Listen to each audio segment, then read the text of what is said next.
दोस्तों आप सभी को राधे राधे। आज हम वीडियो री एग्जाम के प्रश्न देखेंगे जो कि आपकी परीक्षा के लिए बहुत ही महत्वपूर्ण होंगे। तो स्टार्ट करते हैं। मानव द्वारा सर्वप्रथम प्रयुक्त अनाज क्या था? इसका राइट आंसर है चावल। मानव द्वारा सर्वप्रथम प्रयुक्त अनाज चावल था। इसके बाद ललन टॉप में देखेंगे।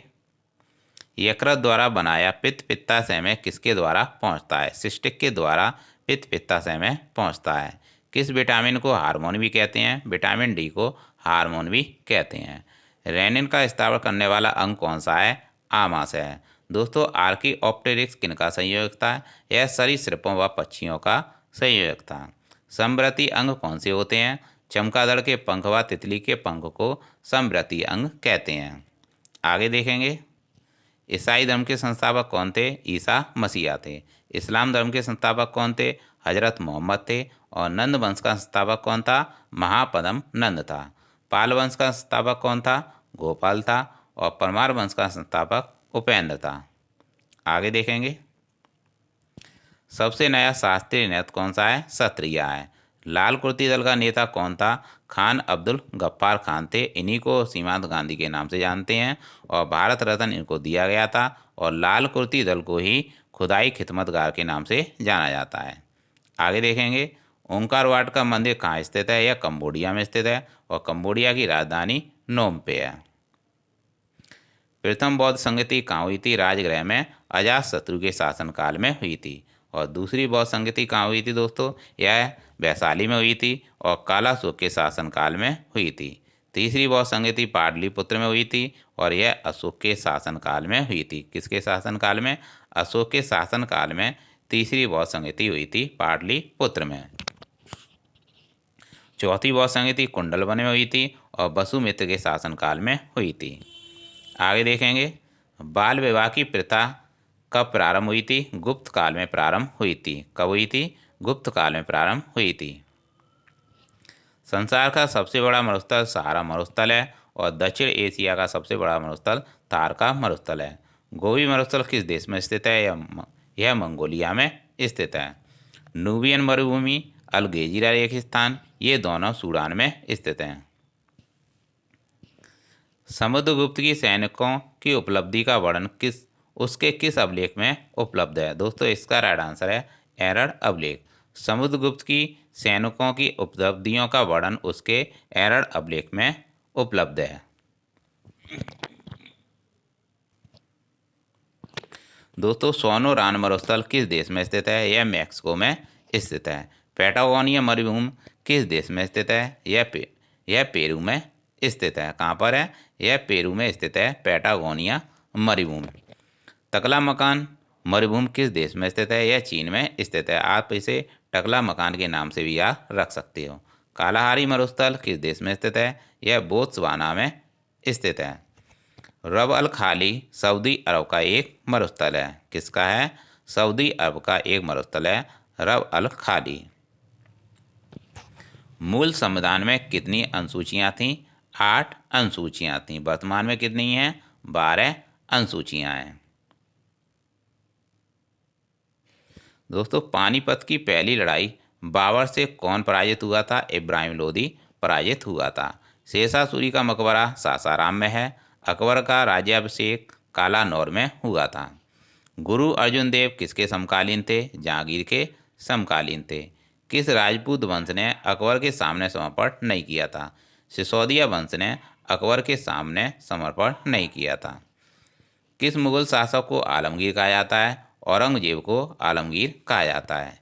जरी कलम की उपाधि किसे दी गई थी? मोहम्मद हुसैन को दी गई थी। दोस्तों बाबर ने पहली बार पश्चिम से होकर भारत में प्रवेश किया था, यानी पंजाब में पश्चिम से होकर प्रवेश किया था बाबर ने पहली बार। हल्दी घाटी का युद्ध 1576 में हुआ था। आगे देखेंगे। 73वां संविधान संशोधन अधिनियम के तहत कौन सी अनुसूची जोड़ी गई थी? 11वीं अनुसूची जोड़ी गई थी 73वें संविधान संशोधन अधिनियम के तहत, जो कि पंचायती राज से संबंधित है। किससे संबंधित है? पंचायती राज से संबंधित है। और 10वीं अनुसूची दल बदल से संबंधित है और 8वीं अनुसूची भाषा से संबंधित है। कालाहारी रेगिस्तान दक्षिणी पश्चिमी अफ्रीका में स्थित है और सहारा मरुस्थल उत्तरी अफ्रीका में स्थित है। आटाकामा मरुस्थल किस दक्षिणी अमेरिकी देश में स्थित है? यह चिली में स्थित है। तो दोस्तों आपको याद रखना है कि आटाकामा मरुस्थल किस दक्षिणी अमेरिकी देश में स्थित है? यह चिली में स्थित है। मरुद्वीप रेगिस्तान को कहते हैं। किसे कहते हैं? रेगिस्तान को कहते हैं। वर्तमान में भारतीय संविधान में कितनी अनुसूचियां हैं? 12 अनुसूचियां हैं। भारत में आने वाली विदेशी शक्तियों में सबसे पहले कौन आया था? पुर्तगाली आए थे और इनका केंद्र गोवा था। इन्होंने ही तंबाकू की खेती करना सिखाया था। सुप्रीम कोर्ट एक अभिलेख न्यायालय है, आर्टिकल 129 में लिखा है। आर्कोलॉजिकल सर्वे ऑफ इंडिया की स्थापना कनिंघम 1861 में हुई थी और जंतु जगत का सबसे बड़ा संघ आर्थ्रोपोडा होता है। आगे देखेंगे 1857 का विद्रोह कहाँ से प्रारंभ हुआ था? मेरठ से प्रारंभ हुआ था। इसका राइट आंसर है मेरठ। प्रयाग प्रशस्ति के रचयिता हर्षेण थे और यह समुद्रगुप्त के शासनकाल के समय थे, यानी यह समुद्रगुप्त के समय के थे। हैदराबाद में पहला गोल्ड एटीएम और विंग्स इंडिया की स्थापना की गई है। तो दोस्तों आपको याद रखना है कि हैदराबाद में पहला गोल्ड एटीएम और विंग्स इंडिया की स्थापना की गई है। और हैदराबाद तेलंगाना की राजधानी है। कहाँ की है? तेलंगाना की राजधानी है हैदराबाद। और हैदराबाद कहाँ स्थित है? मूसी नदी के किनारे स्थित है। Tree city of the world Hyderabad और मुंबई को कहते हैं। ओजोन को मापने की इकाई डॉप्सन होती है। क्या होती है? डॉप्सन होती है। आगे देखेंगे अखिल भारतीय किसान सभा सर्वप्रथम कहाँ आयोजित की गई थी? यह लखनऊ में आयोजित की गई थी। अखिल भारतीय किसान सभा सबसे पहले।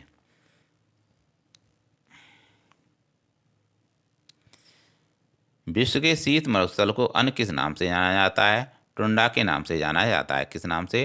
टुंड्रा के नाम से जाना जाता है। विश्व का सबसे बड़ा शीत मरुस्थल गोबी का मरुस्थल है और विश्व में सबसे शुष्कतम मरुस्थल आटाकामा मरुस्थल है। विश्व का मरुस्थल विहीन महाद्वीप कौन सा है? अफ्रीका महाद्वीप है।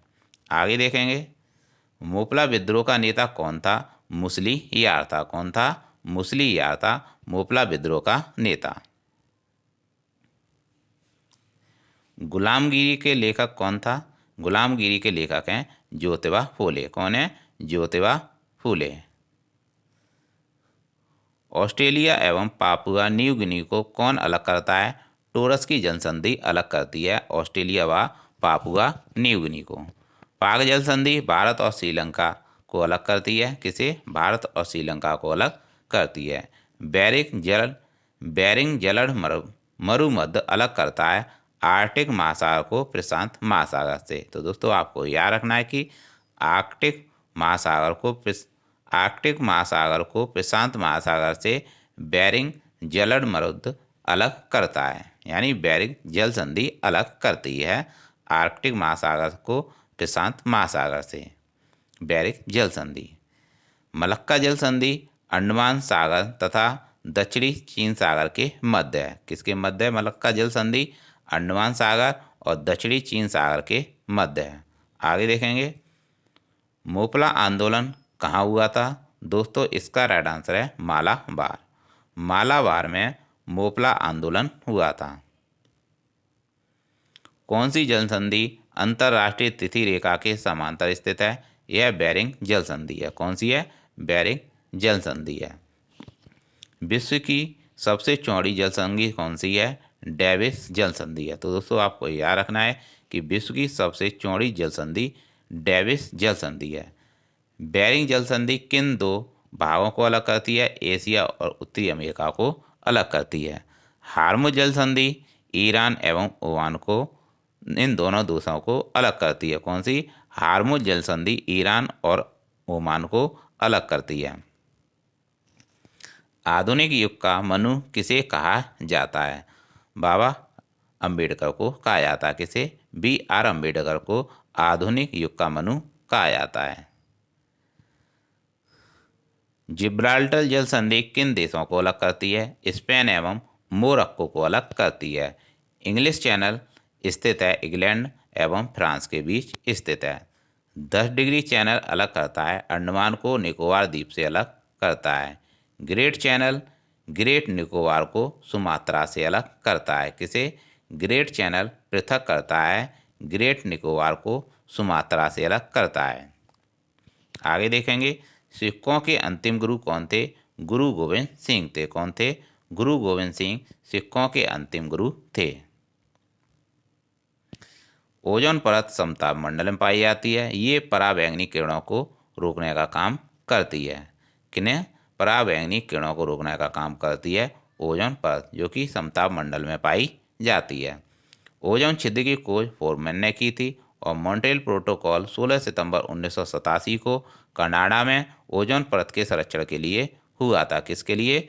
मॉन्ट्रियल प्रोटोकॉल 16 सितंबर 1987 का है, जो कि कनाडा में हुआ था ओजोन परत के संरक्षण के लिए। और ओजोन परत कहाँ पाई जाती है? समताप मंडल में पाई जाती है। किस विटामिन की कमी से बांझपन उत्पन्न होता है? विटामिन ई की कमी से बांझपन उत्पन्न होता है। रणजीत सिंह किस मिसल से संबंधित थे? शुक्र-चकिया मिसल से संबंधित थे रणजीत सिंह। एलपीजी और सीएनजी का प्रमुख घटक ब्यूटेन और प्रोपेन होता है। ब्यूटेन और प्रोपेन एलपीजी के घटक होते हैं और मीथेन सीएनजी का प्रमुख घटक होता है। तो दोस्तों आपको याद रखना है कि ब्यूटेन और प्रोपेन एलपीजी के प्रमुख घटक होते हैं और मीथेन सीएनजी के प्रमुख घटक होते हैं। डांस घास के स्थान ऑस्ट्रेलिया में पाए जाते हैं और बेल्स घास के स्थान दक्षिण अफ्रीका में पाए जाते हैं, जबकि पंपास घास के स्थान अर्जेंटीना में पाए जाते हैं। तो दोस्तों आपको याद रखना है कि डांस घास के स्थान ऑस्ट्रेलिया, बेल्स दक्षिण अफ्रीका और पंपास घास के स्थान अर्जेंटीना में पाए जाते हैं। डिंडीगुल नाम है। दोस्तों डिंडीगुल तमिलनाडु का एक नगर है। कहाँ का नगर है? तमिलनाडु का एक नगर है। और दोस्तों तमिलनाडु के वर्तमान मुख्यमंत्री कौन है? एम.के. स्टालिन है। और तमिलनाडु का लोक नृत्य क्या है? भरतनाट्यम है। कौन सा है? भरतनाट्यम है। और तमिलनाडु में डुगोंग संरक्षण केंद्र स्थापित किया गया है। विटामिन ए का नाम रेटिनॉल है। विटामिन सी का नाम एस्कॉर्बिक अम्ल है। विटामिन डी का नाम कैल्सीफेरॉल है। विटामिन ई को टोकोफेरॉल कहते हैं। क्या कहते हैं? विटामिन ई को टोकोफेरॉल कहते हैं, जबकि विटामिन की को फिलोक्विनैन कहते हैं। क्या कहते हैं? फिलोक्विनैन कहते हैं विटामिन के को। विटामिन बी12 को साइनोकोबोलिन कहते हैं। क्या कहते हैं? साइनोकोबोलिन कहते हैं विटामिन बी12 को। आगे देखेंगे, ग्रैंड ट्रंक सड़क जोड़ती है कोलकाता व अमृतसर को जोड़ती है। किसे? कोलकाता व अमृतसर को ग्रैंड ट्रंक सड़क जोड़ती है। आगे देखेंगे, प्रवाल भित्ति समुद्री जीवों द्वारा निर्मित भित्ति है और ग्रेट बैरियर रीफ ऑस्ट्रेलिया के समीप स्थित है। कहाँ स्थित है? ऑस्ट्रेलिया के समीप स्थित है ग्रेट बैरियर रीफ। विश्व की सबसे बड़ी प्रवाल भित्ति ग्रेट बैरियर कहाँ स्थित है? यह ऑस्ट्रेलिया के पूर्वी तट पर स्थित है। किस मुगल शासक ने 2 बार शासन किया? हुमायूं। हुमायूं ने 2 बार शासन किया था। विश्व में सबसे बड़ी खाड़ी कौन सी है? बंगाल की खाड़ी है। कौन सी है? बंगाल की खाड़ी है। सारगैसो क्या है? यह एक समुद्री घास है। तो दोस्तों आपको याद रखना है कि सारगैसो क्या है? यह एक समुद्री घास है। सबसे लवणीय सागर कौन सा है? मृत सागर है। और प्रवाल क्या है? यह एक समुद्री जीव है। प्रवाल क्या है? यह एक समुद्री जीव है। किस मुगल शासक को आलमगीर कहा जाता है? औरंगजेब को आलमगीर कहा जाता है। जैसा कि मैंने अभी पीछे बताया था, आलमगीर किस मुगल शासक को कहा जाता है? औरंगजेब को कहा जाता है। बेरी रोग किस विटामिन की कमी से होता है? विटामिन बी की कमी से होता है। मेंढक में दांत होते हैं होमोडोंट। कौन से होते हैं? होमोडोंट होते हैं। स्टार्च से क्या संबंधित है? ग्लूकोज संबंधित है। दांत का शिकर डेंटिन का बना होता है। किसका बना होता है? दांत का शिकर डेंटिन का बना होता है। दोस्तों स्कर्वी रोग किस विटामिन की कमी तो होता है? विटामिन सी की कमी से होता है स्कर्वी रोग। अकबर का राज्य अभिषेक कहाँ हुआ था? कालानौर में हुआ था। कहाँ हुआ था? कालानौर में हुआ था अकबर का राज्य अभिषेक। यकृत द्वारा बनाया पित्त पित्ताशय में किसके द्वारा पहुंचता है? सिस्टिक के द्वारा पहुंचता है। किस विटामिन को हार्मोन भी कहते हैं? विटामिन डी को कहते हैं। रेनिन का स्त्रावण आमाशय में होता है। आर्कियोप्टेरिक्स का संयोजक सरीसृप व पक्षी होते हैं। और समृद्धि अंग चमगादड़ के पंख व तितली के पंख कहलाते हैं। तो दोस्तों ये थे लर्न टॉप, जो कि आपके यूपी SSC वीडियो एग्जाम के लिए बहुत ही महत्वपूर्ण होंगे। तो आप इस क्लास का बार बार रिवीजन कीजिएगा, जिससे कि आपको आगामी एग्जाम में अधिक से अधिक हेल्प मिल सके। तो दोस्तों ऐसी क्लास आपके लिए लाते रहेंगे। मिलते हैं नेक्स्ट क्लास में। Thanks for watching.